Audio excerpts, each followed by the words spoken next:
Sige, brother. Add ka ni Goibu. Nanonood sila, nakita mo na ito, nanonood yun. Ganyan, nanonood yan. Nanonood yan sa palabas. Ikaw ang nagagalaw niya yung cellphone. Pag medyo interesado na siya dun sa pinapanood niya. Yan. Nanonood yan, tiga mo. Bubukas pa kayo ng pintuan, kaya love na love ko yan eh. Ganyan, pinapanood ko na maglaro ng Yuzong. Sabi niya, ba't 0-7 na yan, boss? Ang bobo naman Yuzong. Sabi ko, uy, yung kamay yun, kasi kaya bugoy mo yan. Kaya ganun ba? Di ko napapansinin.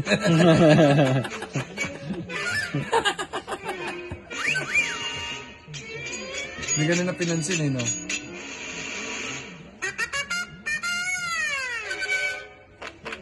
Lalayo ako.